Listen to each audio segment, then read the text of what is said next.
Hello, hello. Welcome to SureFire Live. Thank you for joining me tonight. Election night. It's a full moon too. So hope you guys got out to vote today or still maybe getting out there to do it. I believe in our election system, and I believe that it is the one thing we can do. We can all complain and moan and do all the things on Facebook and all these things, and it almost leads to nothing. But the thing that matters is today. The things that matters is you doing something about it, actually doing something. And so I hope you guys feel as passionate about it as I do. So this week I talked about on my podcast. I did a podcast called Crackhead Determination, and I was in Vegas, and one of the big issues in this country right now is crime, and how a lot of things are it's like the wild, wild west. Well, I was down on Fremont Street. If you've ever been there, it's wild, wild west anyway. But there's a Walgreens in there, and I had to go in there and get some deodorant for this. I'd forgotten my deodorant, so I went in there. And I went in to get a small, like a travel size. It was like $4 for a travel size little thing. So I'm like, I might as well get a full size. I go to get the full size deodorant. It's all locked up. Like everything in the whole Walgreens is locked up. You can't even get the basics without going to get somebody. They have to open it and give it to you. So literally to get a stick of deodorant is $11. I go to get a stick of deodorant, and they take it, and they don't give it to me. They take it up to the front, give it to the person, and then they have to ring it up and give it back to me. But while I was waiting, there was these crackheads in there that they had like sores on their face, and they just looked strung out. And they were in front of me, and I was just kind of watching them kind of do their thing. But what I was surprised about was when he went to pay for it, he reached in his pocket and got a giant wad of cash out to pay for his water and candy. And I'm like, oh my gosh. I mean, I didn't expect that. And then I saw this saying, my friend Tabitha sent me this meme that said, have you ever seen, do you have the determination of a crackhead? And a crackhead, if he ever says does he ever say he's not going to smoke today? No. He figures out a way every day to smoke. And it said, are you going to get out hustled by a crackhead today? Have the determination of a crackhead. Well, clearly there's a message there, but I tell you, it hit me differently. Like every day since then, I have had a little more determination, like a little more like a little more energy, a little more at it, a little more right on that phone and getting around the situation, and a little more depth. And I think I've got a little crackhead determination going on. So this is a two-sided conversation tonight. It looks like we got a nice audience building. We are on multiple Facebook channels. We are on LinkedIn, and we get a nice audience from all those places. So two-sided conversation. Please comment. Unfortunately, I don't get all of my comments live on this feed. For some reason, I go back and I see people said stuff and I didn't see it. So trust me, if I see it, I'm going to say something. Jonah Lindley said, full moon definitely brought the madness in Knoxville today. Yeah, man. Good to see you, Jonah. Thanks for being with us tonight. So tonight, I'm on the board of directors for CSIA. I've been on there for a long time, and I've been through a lot of different leadership, a lot of different, all kinds of different things. And recently we had a new executive director come on board with us, Mr. Bill Wald. He is our guest tonight, and I'm excited to have him. He brings a lot of energy. Speaking of a lot of determination, I'm not going to call him crackhead because he's not that, but he has a lot of determination, and I love that. So again, please comment, please reach out to us, please share this after the show, and we will bring on our guest, Mr. Bill Wald. Hey, Bill, how are you? Good, Mark. How are you doing? I'm good, buddy. What's the red for? What do you do? Is that a IU? Oh, no. It's CSIA. Okay, I guess the Tech Center. Yeah, okay. So, it's Bill, my thanks hockey for joining. Tech Center shirt. It's the what? Hockey one. Oh, the hockey one. Gotcha. Well, so and we have a Facebook user. Tell me who this is. Says, "Good evening, gentlemen. Excited for tonight. I wish I could see that. Sometimes it tells me who it is. Sometimes it doesn't. But hey, thank you for joining us. You said you got hung up at the voting thing today. You tried to exercise your right, and you got denied. Yeah, Was I it a was hang up denied in the the right to system? vote in Yeah, Indiana. that sucks. They didn't have all the right paperwork or something. So some conspiracy theory, I'm sure. I'm sure Um, there is something there. So a lot of people know you, but a lot of people don't know you. So I just want to use tonight to introduce you, get the people to know who Bill Wald is, and really, ideally, what's the future of the chimney industry in your eyes? What are some things that you are bringing to our industry from outside? And just get people to know who you are. I've got a chance to work with you for several months, and I will say this before we get going. I was on the committee to, bring people on or to select the next ED, and you had some really stiff competition. But I'll tell you, when you interviewed, I told the committee, I said, this guy knows how to get stuff done. I said, I've worked around a lot of high end people, and I said, this guy of all the people knows how to make stuff happen. So, and thank you for proving me right. So, and, and you're right, Mark, I'm not a crackhead, though. I thought I was the only one who used that term coming from Chicago, but apparently not. So that determination is real, man. However you want to focus it. that's So, right. tell everybody who Bill Wald is, man. Where'd you come from? What's your deal? I grew up in a real small town outside of Chicago called Lisle, Illinois. And my parents lived there all our life. I was just, born there, blah, blah, blah. I have a sister who still lives in Illinois. I have a brother who served honorably in our military. He lives in northern Michigan. He's still involved somehow. We don't ask questions. That's just the way it is in our family. We were never allowed to ask questions about things like that. And my sister was a Army wife for a while, so for 12 years. So I came out of the Parks and Rec industry in Illinois. I actually grew up, I worked in it since I was 13, and then got burned out of it when I became the CEO of the Illinois Park and Rec Association and went into the real estate industry. They recruited me there. And, it's a different industry, Mark, but it is in some ways very similar to this industry because you have clients and they're vital clients, and you really owe a duty to them. Yeah. And that is what it came to pass. It's very different than a lot of industries. This industry is first of all, the people are amazing. I mean, they're just the nicest people.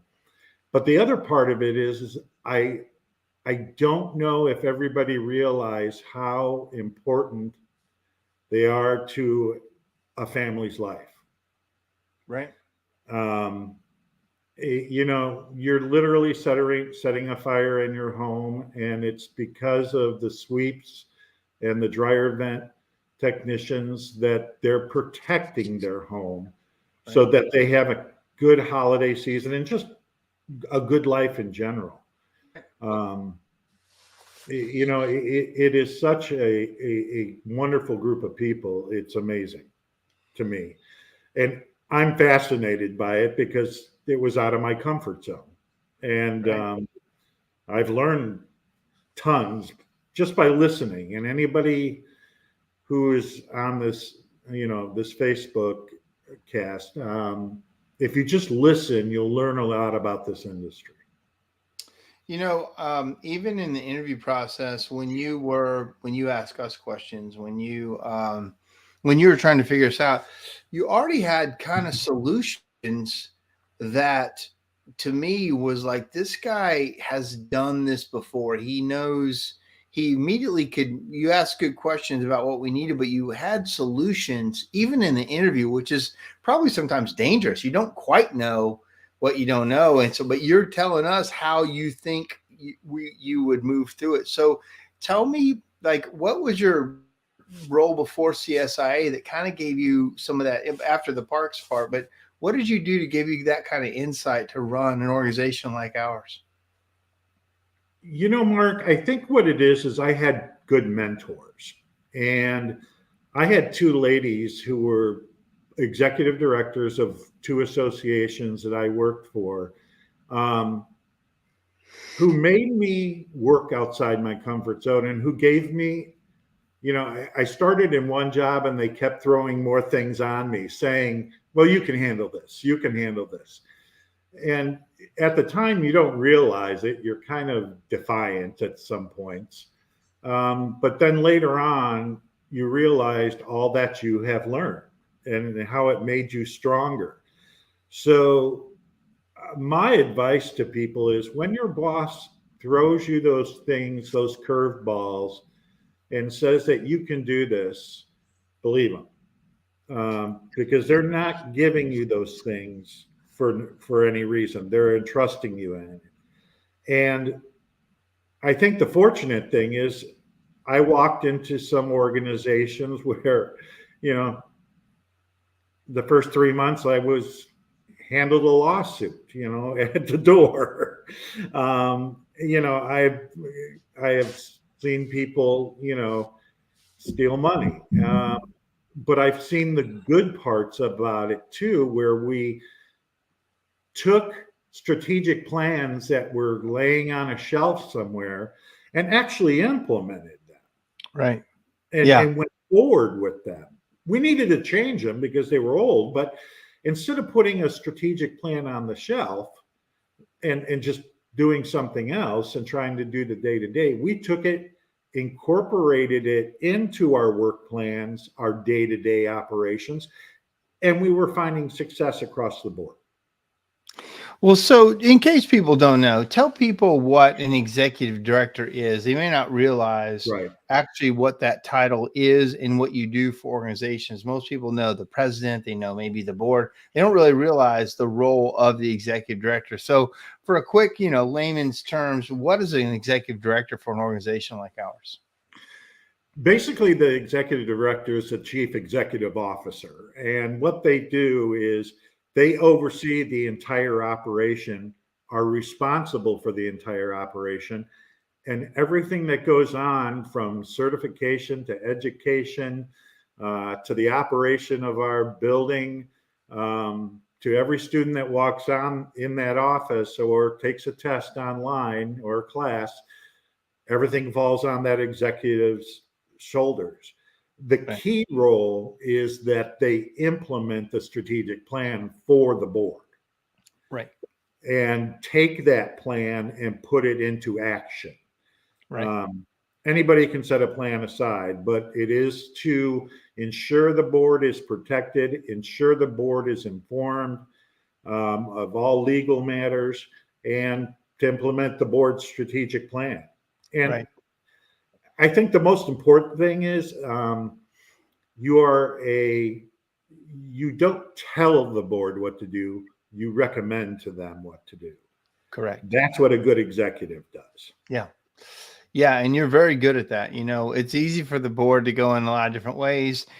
It's easier for us as volunteers to come in there and give all these ideas. And then the hard part, like you said, is the execution of the ideas. And are they real? Are they executable? Are they good? Are they, so that's been a really good working relationship with you as a board. We all get to know each other, but get to know you too. And then, everybody's got to work, or at least come up with ideas and be responsible and responsive. And I think the board, you've worked with a lot of boards, and it seems like this board, it seems like we're rolling all in the same direction. Oh, definitely. I think the biggest challenge we are facing now is the growth challenge. Right. We are growing so fast, and we're keeping up with it, but the growth of CSIA is enormous. Even in my 8 months here, we're just seeing numbers that comparatively in the past, and retention numbers that are in the high 90s and in some cases over 100%. which Right. means you're gaining people, not losing, and retaining everybody. And that's always a challenge. And plus, there's a lot of behind the scenes work that Yeah. doesn't get, talked about, because you just don't go around beating your chest all the time. But the organization is literally on fire. It's the fastest moving it has ever been. And and a lot of us that can see it, see the momentum and I just feel like you're the right guy at the right time. And this was a couple Facebook users. So this was watching and listening, awesome. And then also Bill gets stuff done. And that's somebody who knows you. It might be Tommy. Tommy's on. Tommy might be listening. Tommy Nelms is who's the president of the organization. So you come in, brand new job. You get the job, don't know anything. Always, picking up parts, learning stuff. What has been the biggest challenge, and what has been the biggest aha or the biggest win?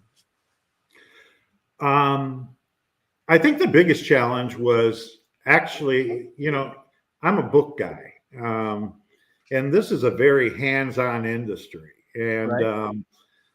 I think the biggest challenge for me is I had to listen and watch and not be arrogant, because I'm not an arrogant person anyway. But I mean, when you're out of your comfort zone, you have to listen and watch, and then you realize, by meeting everybody and listening and watching, how vitally important an industry is and where you're going and where it should go. With that is the ability to have probably the greatest staff team I've ever had. I mean, Really? I will honestly say that. When you have people the caliber that we have on this staff, it makes a world of difference. And That's true.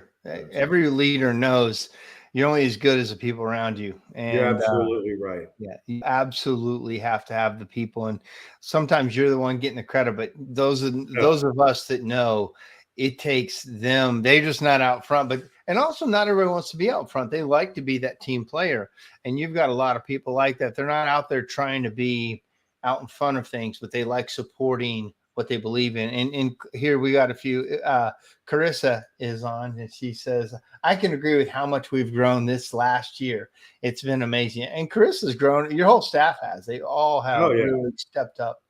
And then this was Jay Walker. Jay Walker's watching, and Jay Walker's past president for NCSG and CSIA. And I thought it was Tommy. It said it was him. And then he said, thank you, good AD. And, and Jay served with a few executive directors too. So he knows the deal. So thank you, Jay, for those comments. So that was a challenge, learning. You got a good team with you. Yeah.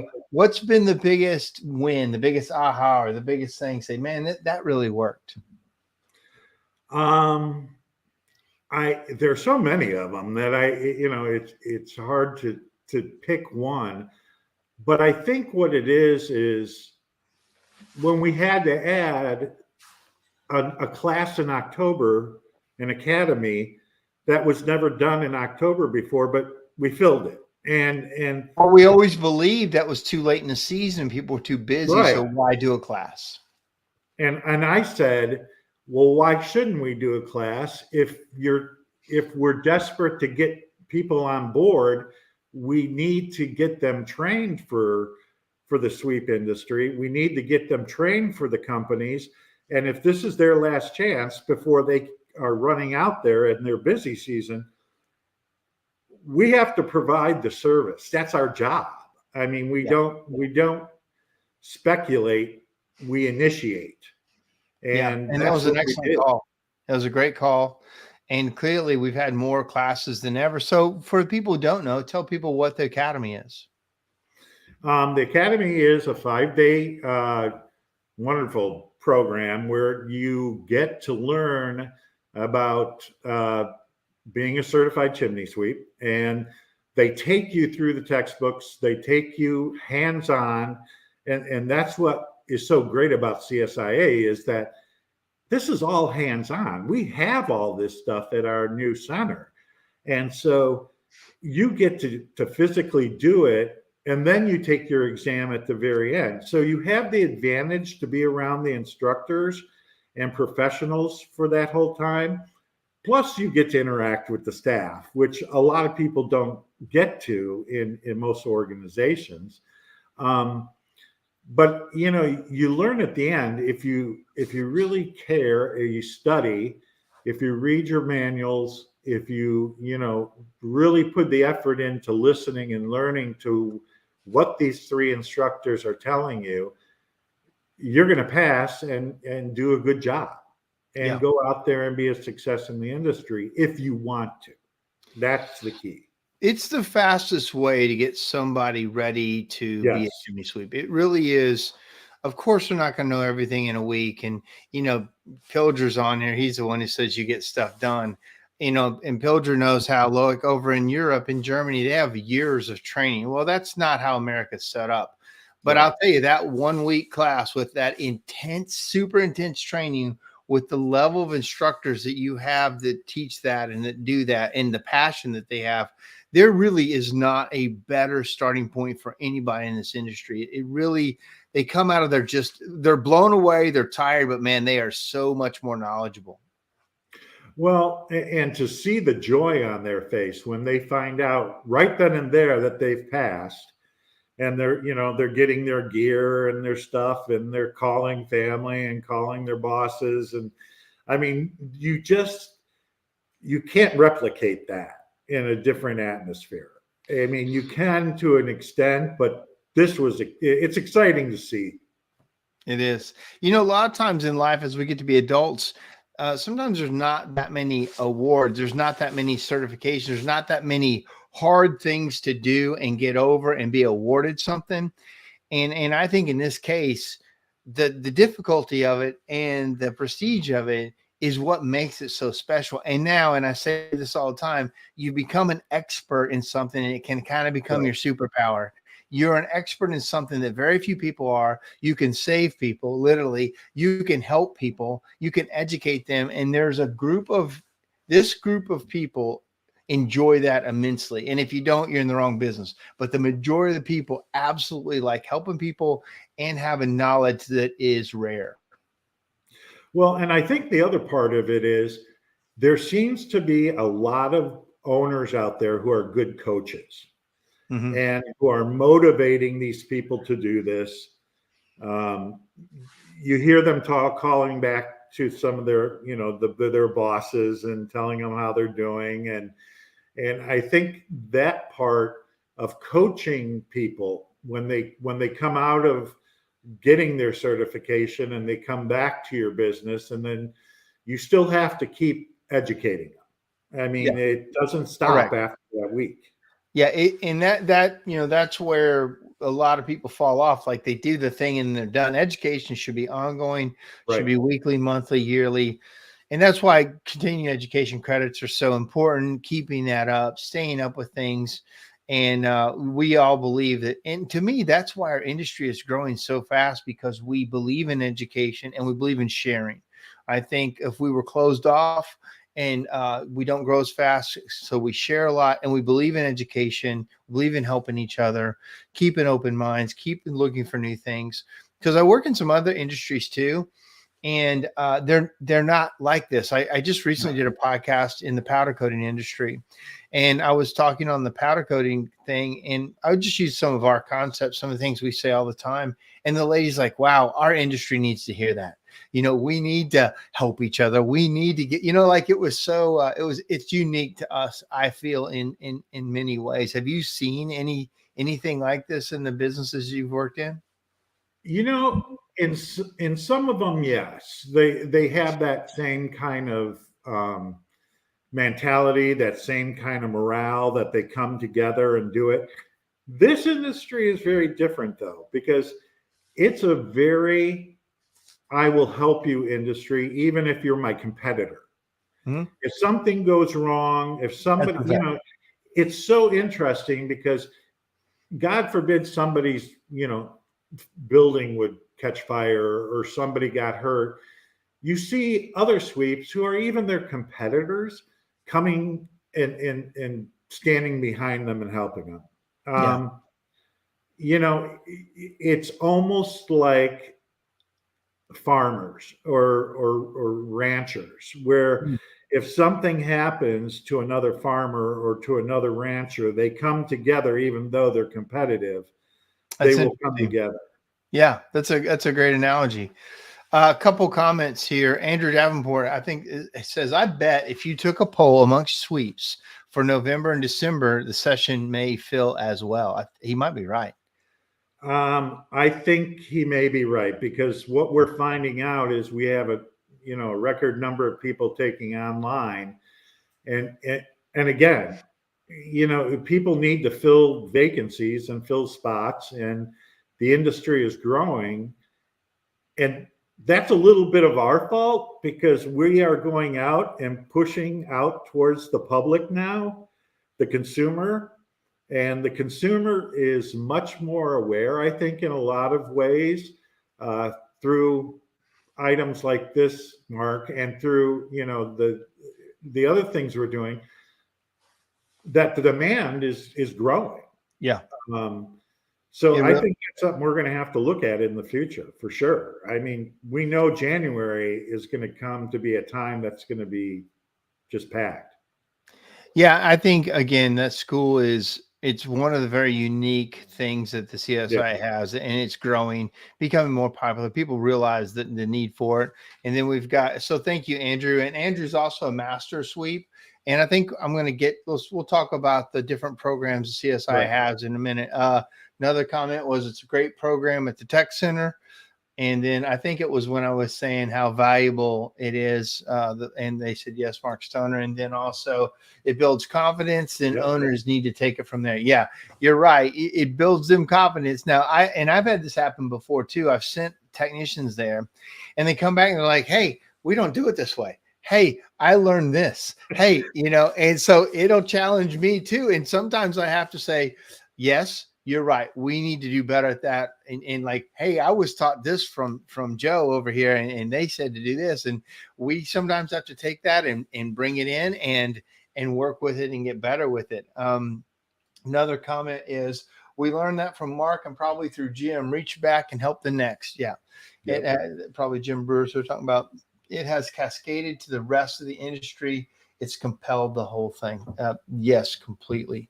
And we're it's the best it's ever been. So Andrew's a master sweep. Some guys are certified sweeps. Tell people what CSI has inside those walls as far as programs. Well, not only, obviously we have a complete certification team that we actually have to add to, because we have so many, but within the education part of it is just, not only do we have the face-to-face education, but we have online education, which this is a great time to do it when you're busy, to keep up with your education. Right. But when you have the certified chimney sweep, and then the certified chimney specialist, and then you have the masters, and then you have CDET, which is our certified dryer exhaust. Just went through the class. You're a certified dryer exhaust technician. Yes, I got my certification. I passed the test. Yeah. And again, here's the perfect example of somebody from outside the industry who actually, when I paid attention and when I was listening to John Bentley and the instructors and what they were doing and reading the book, I had to read it 4 times and think back. But, I learned a lot that was interesting to me. And, then I realized we didn't have any clothing for the CDET people. We got to get them sweatshirts and stuff. So, good call. I mean, yeah. So, when you have 4 certifications like that, when you have packed education programs, not only at our main campus in Plainfield, but our other campuses and our online campus, it comes to the point where you're recognizing how much more can we grow and how are we going to do it and what is the plan for the future. And that's the biggest thing we have right now is we have a plan for the future. A lot of organizations don't, but we have a plan for the future because we know we're outgrowing where we're at. We do. Yeah, it's exciting. So a couple more things. Yvette is a long-term time friend of all of us. She's in Canada. She can't stay long. She's with us. You got a big congratulations, Bill. Thank you. I'm not sure who this is. It says Danny said the school was amazing and he's still smiling. That's good. This person says he needs a triple XL shirt for the flag. Mike That's true. Said, oh, he was a good student. Bill is amazing and he has gotten a lot done in a short period of time. Glad to have him on the team. And also Andrew says, I'm curious to know how many people are just CDET certified without the other CSIA cert. Do you happen to know that? Yes, I absolutely do. And I became, I think, the 544th or 644th. Carissa would know better than me, but because I was too nervous when I took the exam and she was watching me take it. So I was nervous. Yeah, a little she's pressure. A certification person. I don't care if I'm the executive director. She was in charge at that point, and I followed the rules like anyone else. So I think it's 544. It's probably added since I took it. But his question is, like, do you know if how many of them are not CSI certified but are CDET? Do you happen to know that crossover? Like, how many people from other industries just get the CDET? Or do you happen to know 544. That? Oh, that is. There's 544 people that are certified but not cross-certified in other things. Correct. Oh, interesting. The cross number is in the 800s. Oh, I see. Thank you. But see, again, we have people taking these exams every day online. So we're adding these numbers consistently every single day. So they change every single day. Right. So I was like 544. And it's, probably grown since then. It's just in a week. Right. It is starting to pick up some steam in some ways. A lot of things, a lot of training is. So Yvette said, you don't need to grow more different cert levels. You need to improve the training. So that's it. Yeah, we agree. I would love for CDET to explode in a good way. It is going to. That is an industry. I will say something, Mark. That is an industry where people are catching on real quick that when they change their dryers and buy new ones, they start to worry because it's getting out more about dryer fires. And that's usually where a fire occurs, is actually in the dryer. Right. And it doesn't stop because of, lint clogs. It will keep running. The problem is the lint that's sitting in your pipes. And that's where the problem comes in. But I hear more people start talking about it more out in the public than I've ever heard about it before. Some of the new dryers too will tell you as the vent is starting to have issues, the newer level of dryer is telling people. So I think that technology is also going to help with the need for it. Plus, houses are getting bigger. They're running the dryer vents longer and further.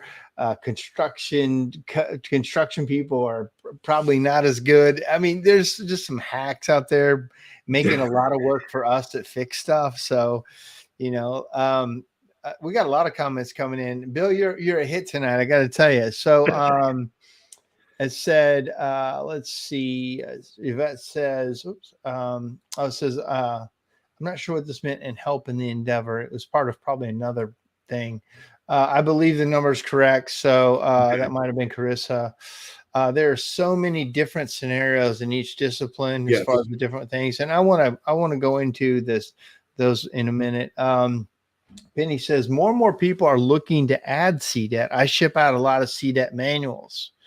Yvette says, in Canada, we train through WET, right? That's like CSIA, but anyone who can read a book and pass a test can be certified, but that doesn't mean they know their stuff. We all know that. Correct.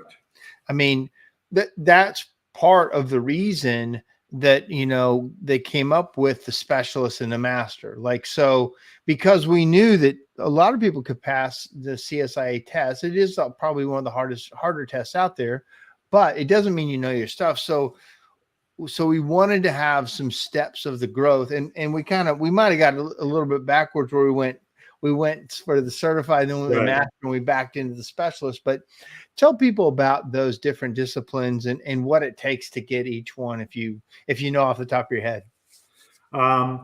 Off the top of my head, you start out as the CCS or the CC, as the CCS, suite. Yeah, and then you move up to the specialist. And again, that has to do with years of experience and being able to move up from there. And then you go up through education, et cetera, to master. Go ahead. Yeah, I believe it's 3 years. Yeah, correct. I think it's 3 years to get to the specialist. Certain classes you have to take to stay certified. Right. 9 is the master. 9 is a master. So 3 rounds of certification. It's a 3-year renewal. And then once you've done that 3 times and kept up and taking certain courses, you can become a master. Do you know how many masters are in the industry right now? I am going to say 97, I think. Really? Okay. I believe there are 97. I could be wrong off 1 or 2. Yeah. They'll correct me if I'm wrong. For sure. I think it is 97. Yeah. That's great. When the last number I saw. John Pillager, who's on here, is number 1. He's he and Dennis Dobbs. Dennis Dobbs is number 2, but we'll just say they're both number 1. But they had this idea that got pushed through, and it took many years to have the master. And then I believe, one of the main people that pushed through the specialist was John Caesar. He said, "Hey, we need a middle step." John and Tommy Nelms worked on that, and I think it's a good number of steps. And then, as Yvette says, we're now working on internal training. So as a board member, I have inside information, and I'm not holding you to anything, but is there anything you can talk about that is upcoming? Or do we still need to just wait? No, I can say it in a diplomatic, a very good way. I think, and I've put some snippets out there, and I think if people follow the snippets, they will see where we're going. And they're not there just to be there. They're there because we are, we're moving forward the way we should be. We are moving forward not by arrogance. We're moving forward because the sweeps and the dryer technicians that we are responsible for and that we have certified deserve it. And they deserve more. And they deserve our loyalty, and they deserve our customer service. But to do that, you have to put together a plan. And you have to look beyond what you thought you could ever do. But at the same time, you have to look backwards and say, what were things we talked about that we wanted to do that we never could do, but now we have the opportunity to do it? That's a great point. There's a lot of ideas, but running a nonprofit, you got to run very conservatively. And you can't just make anything happen that comes to mind. So, and you've been doing that. You've been looking back and go, what were the good ideas in the past? How can we, polish those off, and are they more, viable today? And I think that, that's about to come to fruition. There's some really cool stuff on the horizon that, we need a few more steps, and then, it'll be talked about. But you were corrected on here. Of course, Carissa made sure we know 73 to 74 master sweeps. She would know better than I give her, again, I'm not the smartest guy in the room. So, Well, it's hard to know all those numbers, but thank you, Chris. Yvette said in Canada, wish Canada could do that for us oldies. I'm not sure what she means by that, but okay, Jay Walker, he's number 20. I'm number 23, so I'm, Michael Jordan or, whatever. But and then Carissa said there's around 80 specialists. So that number's going good too. That's a relatively new program. Here's the perfect example, Mark. When you have a great staff team, okay, and they're doing their job because they're motivated, and we have a great culture to work at CSIA, and we actually laugh and have a great time. You have people, a great staff team, who can give you the numbers, and you know what? It's okay to be wrong and make a mistake. Yeah. Well, I think, he knows better than I do. I mean, you've got a team that's all rowing in the same direction over there. That's exactly it. You can really get a lot done when there's a clear direction, when everybody believes in the mission, everybody believes in the leadership, where we're going, excited to get there, rewarded, celebrated. Teams like that can go a long way. And you've done a fantastic job of nurturing that, leading that, coming in and lining everybody up, and you've done a lot of changes. You change kind of job descriptions, you change people, you move things around, take things off people, added it, and you've got that team really, really fine-tuned and working well. So I congratulate you on that.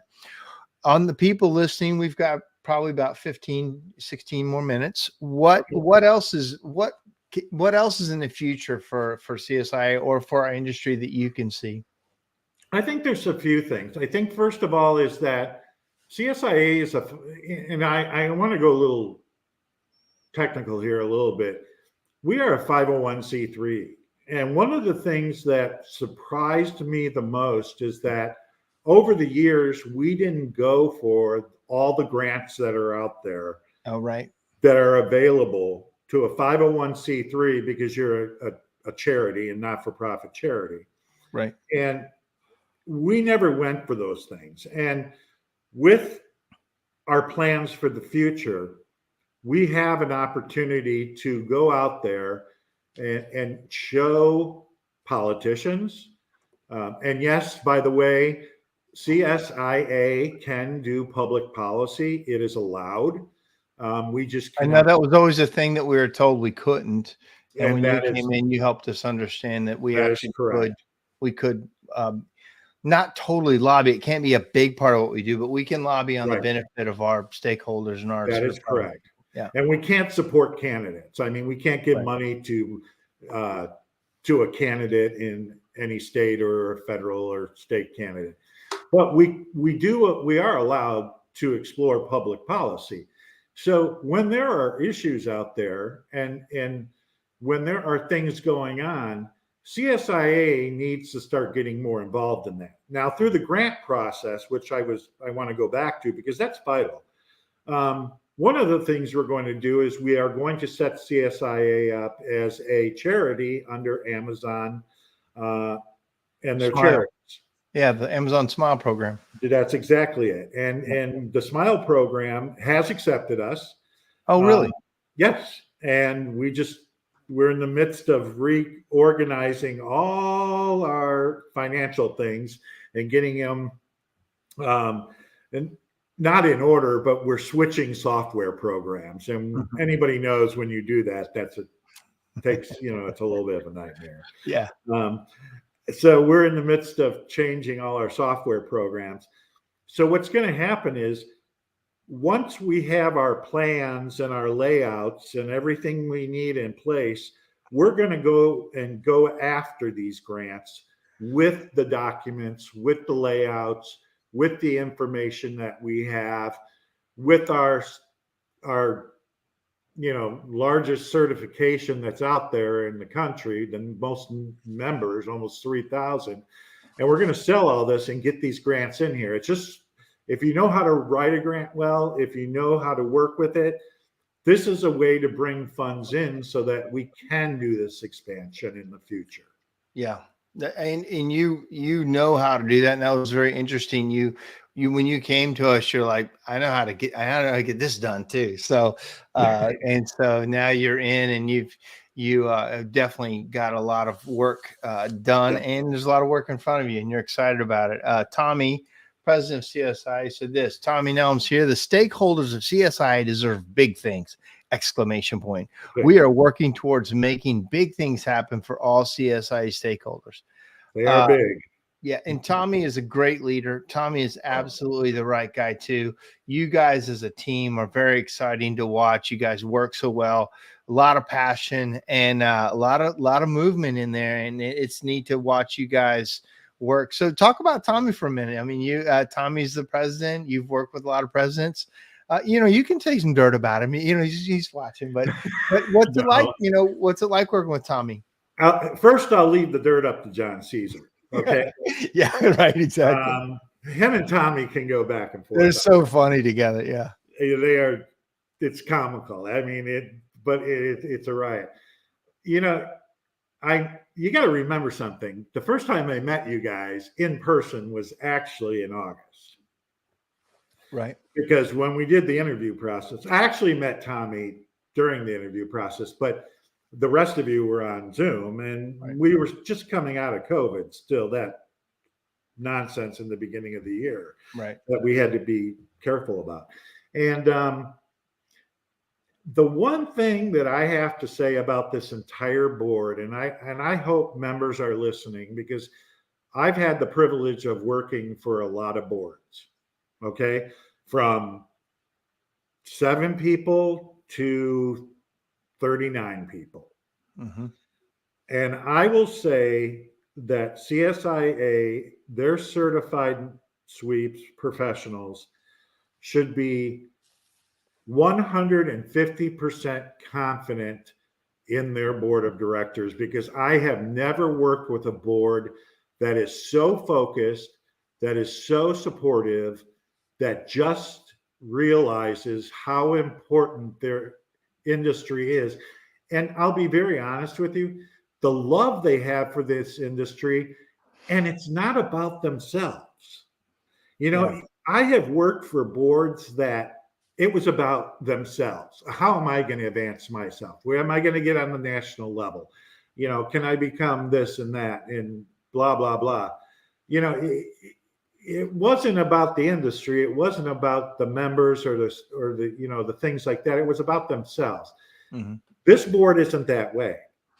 You guys are so much about the 3,000 sweeps out there. Yeah. And what you can do for them. Your mindset is always on them when you make decisions. And that's how I advise you, because I say to you, remember, we've got 3,000 people here across the nation, in Canada, in Europe, and we have to, try to work with everybody from different cultures, from different regions in the United States, and you guys get it. And so it just makes it so exciting to want to do your job well, because you guys are so excited about your own career paths and what you do. It's interesting when you just said that number 3,000. I remember when John Pilger was president, and we were around we were kind of stuck around the 1,000, 1,300 CSI sweeps for a long time. And there was always like that ebb and flow. Some guys got it, some guys didn't. And then when I became president, I was like, okay, we're going to grow this thing. We're going to get to 1,900 and I think we got to like 1,870.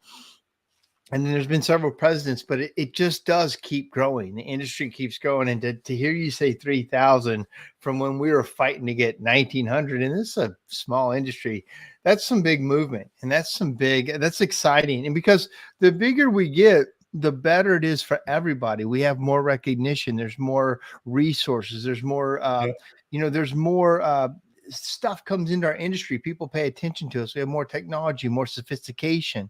And there's more opportunity. So as these guys, all that are watching, are out here building better and better businesses through education, it's it is changing. The education baseline is making this industry a better industry all the time.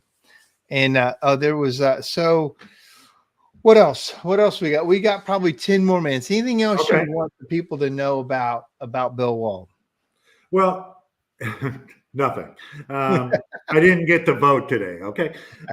That's not a big deal. I mean, we'll get that straightened out here in little Indiana. Yeah. I think what is more important is that our visions are going outside the chimney sweep industry too. We have developed a realtor class to educate realtors on what sweeps do, what a chimney looks like, and what to look for when they're working with their clients, either Yeah. selling or buying. A lot of us have a love-hate relationship with realtors. That's exactly, there is, but the fact of the matter is what we've learned is that, if you don't educate people on what, a good inspection is, a level 1 or a level 2, and, people went out and bought homes. Let's just say it. People went out home and bought homes, didn't get home inspections, paid $30,000-$40,000 over the price. And the next thing they know, they bring in a sweep and the sweep's telling them it's going to be $15,000 to fix their chimney. Well, they thought that, what we're trying to say to realtors is learn about this industry, get your sweep in there ahead of time, pay the fee to do it. So you're aware of what you're buying. Yeah. And didn't you just recently have a meeting with them up there in Indianapolis? Yep. And then you're also trying to bring them into the tech center, and you started to bring other industries into the tech center and using that building as a education for just adults and other industries. And you've really taken that to another level up there, and hopefully that spreads from there. Well, and that's the key. I think the second part of it, Mark, is that, we're going out we're now part of the Plainfield community.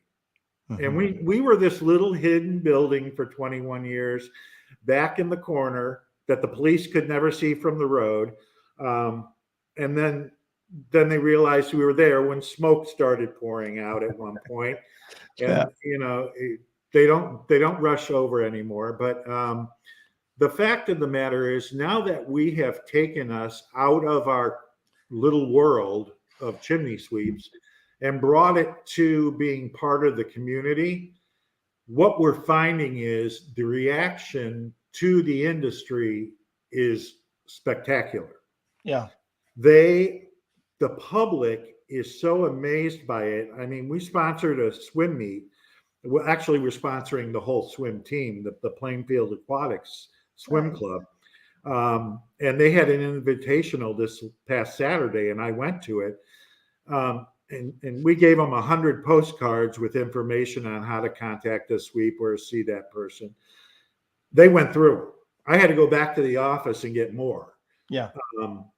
Because people were like, we know about this industry. We just didn't know how to get a hold of them. Mm-hmm. And now they do, because we're exposing it. Yeah. And again, I remember many years ago, a guy came up to me in a home show and he said, I was out there and I had my banner and I had my, my brochures, and he came up to an old guy and he's like, you don't do enough to let people know how important you are. Right. And I've, of course, took a little bit of offense to it. I'm like, hey, I'm out here. I'm at the show. I'm doing this. And he's like, your guys' job is important, and you guys almost don't do. Nobody ever hears about you. And I took a personal, that went right to my soul. I'm like, you know what? I think you're right. And I'm going to try to do everything I can to do that. Now, chimney fires are less than they were, but there's still all kinds of chimney problems, chimney deaths, chimney safety, there's still a lot of issues with them more than ever. But there's just a couple more messages here. Tommy says, Tommy, again, what we do with sweeps matters. The general public needs to know that we are a link in the prevention chain. The more the general public knows who the CSIA is and what these men and women do, the safer they will be. Fire prevention through education. Well said, Tommy. Absolutely. Well said. Well said. And then Mike Rowe, Mike Rowe came probably 15 years ago at Dirty Jobs. Mike Rowe trying to find the building was the funniest part of Dirty Jobs I have seen. Yeah, right. He's like, he pointed out, he's like, this is the Chimney Mecca. Like, where is it? So, yeah, and you're doing a great job with that. So, well, Bill, I appreciate your time tonight. And so at CSIA, they can reach you if they need to talk to you, or it's Bill at CSIA.org. Is that right? Bill Wald, Wald at CSIA.org. Wald at CSIA. He is open for ideas. He is open for suggestions. He is one of the most, he's one of the greatest guys I've worked around that knows how to lead stuff. And I'm excited for our future. So thank you, Bill. Thank you, Mark. And thank everybody, especially our board, and especially let me just add one last thing. Sure. Like a good president, like anybody, you have good people around you. And I have the best team. I got to come into their world, and they accepted me, and they are wonderful. And let me tell you, they'll bust their butts for these chimney sweeps. I see it every day. Yeah. Thank you, Bill. I appreciate you. Have a good night. You too, Mark. See you, buddy. Good night. Oh, he was saying good night. Also, one last thing it said, keep up the good work. So thank you, everyone, for all of your comments. Bill was a hit. As you can see, I think everybody that gets to know Bill gets excited about Bill and what he can do and what he can bring. And, he was an outsider and he got in. And I think sometimes for some reason, this industry can be very magnetic. And people, you either get it or you don't. If you get it, then you're all in, and you're like the rest of us trying to figure out how to help everyone else. And while we help our own lives and our own families and our own communities, at the end of the day, it really is about what we can do for our communities. And it may feel like if we do a really good job, an amazing job, there are almost no fires. So there can be a thought that, well, they're not needed anymore. And I know this has happened in Germany. They've been so good at prevention that there's been almost no fires. There's an argument that chimney sweeps aren't needed, yet it's because they did such a good job. So I don't know if it's planned obsolescence or whatever, but we need to do a better and better job. But not only that, it isn't just the burning of wood and all that. Now we know how important, the carbon monoxide, burning gas logs, gas appliances, chimney maintenance, clearance to combustibles. Even if people don't die, just the wrecking of people's lives if things are done wrong. And I say it all the time. Thank goodness for crappy builders. Everybody's like, well, I don't want all these crappy builders gone.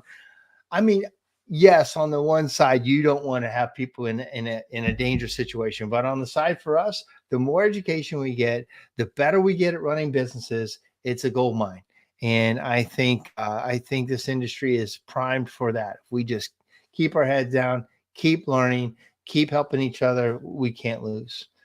All right, guys, that's my night. That's my time. Thank you, Bill Wald. Thank you, everybody. Oh, Tim Simpson. Hey, Tim. Tim says amen to that.